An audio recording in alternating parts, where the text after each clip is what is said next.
اللہ والصلاۃ والسلام علی رسول اللہ صلی اللہ علیہ وسلم۔ آج ہمارا موضوع ہے نبی کریم صلی اللہ علیہ وسلم، رعوف رحیم پیغمبر، شفقت فرمانے والے، مشفق، مہربان، ہمدرد، خیرخواہی کرنے والے،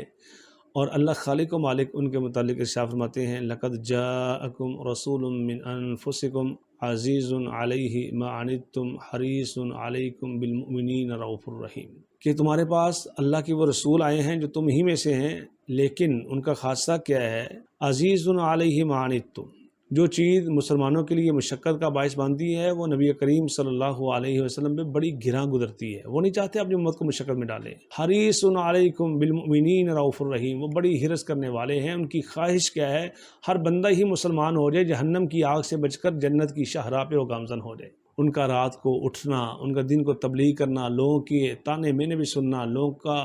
آپ صلی اللہ علیہ وسلم کا سینہ تنگ کر دینا، زچ کر دینا، اس کے باوجود رات کو مصلی کی پشت پہ کھڑے ہو کر دعائیں کرتے ہیں اللہ ان کو جنت کا راہی بنا دے۔ کس قدر دل میں تڑپ ہے، کس قدر پیار ہے امت کے ساتھ، کس قدر شفقت ہے۔ اور شفقت کا عالم یہ دیکھیں کہ آپ صلی اللہ علیہ وسلم بیان فرماتے ہیں کچھ چیزیں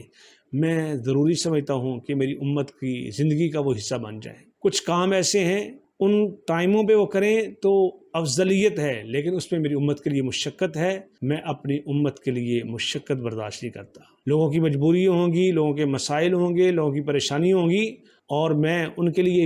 یہ چیز مقرر کر دوں اور وہ مشقت کا سامنا کریں تو مجھ محمد صلی اللہ علیہ وسلم کو یہ گوارا نہیں۔ اس کی مثالیں دیکھیے، جیسا صحیح بخاری کے اندر روایت ہے کہ آپ صلی اللہ علیہ وسلم ارشاد فرماتے ہیں لولا ان اشق علی امتی لامرتهم بالسواک مع كل وضوء عند كل صلاۃ، اگر میں اپنی امت میں مشقت نہ سمجھتا تو میں ان کو ہر نماز کے لیے جو انہیں وضو کرنا تھا وضو کے ساتھ میں مسواک کا حکم دیتا، لیکن اس کے لیے مشقت ہے کہ ہر وضو کے ساتھ مسواک کا اہتمام کرنا، مسواک ڈھونڈنا، تلاش کرنا، لانا اور اس کو کرنا،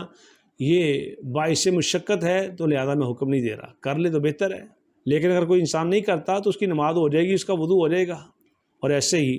ایک دن آپ صلی اللہ علیہ وسلم عشاء کی نماز کے لیے لیٹ آئے اور صحابہ کرام انتظار کرتے کرتے کرتے کرتے ان کے سر سے جھک رہے تھے، انہیں اونگ آ رہی تھی، تو آپ صلی اللہ علیہ وسلم جب آئے اس کیفیت کو دیکھا تو آپ فرماتے ہیں لولا ان اشق علی امتی، اگر میں اپنی امت کے لیے مشقت نہ سمجھتا تو میں عشاء کی نماز کا ٹائم یہی مقرر کرتا، لیکن کیا ہے؟ مشقت ہے، دن کو کام کاج کرتے ہیں، لیبر ہے، مزدور ہیں، کوئی کاروباری لوگ ہیں، سفر کرتے ہیں، تھک جاتے ہیں، تو لہذا عشاء آپ صلی اللہ علیہ وسلم نے اول وقت میں جب شروع ہوتا ہے تب ہی ادا فرما لی اور معمول بھی اسی کو رکھا۔ اور ایسے ہی بسا اوقات آپ صلی اللہ علیہ وسلم نے شاہ فرماتے ہیں کہ میرا دل چاہتا ہے نماز کو لمبا کروں، کیونکہ نماز کے اندر بڑی حلاوت، بڑی مٹھاس، اللہ سے تعلق، اور نبی کریم صلی اللہ علیہ وسلم کو تو نماز کے اندر جنت اور جہنم تک بھی اس کے نظارے کرائے گئے، تو آپ صلی اللہ علیہ وسلم نے شاہ فرماتے ہیں میرا ارادہ ہوتا ہے میں نماز کو لمبا کروں، تلاوت لمبی کروں، لیکن جو نماز میں شرکاء ہوتے ہیں، خواتین، ان کے ساتھ آئے ہوئے بچے روتے ہیں، تو پھر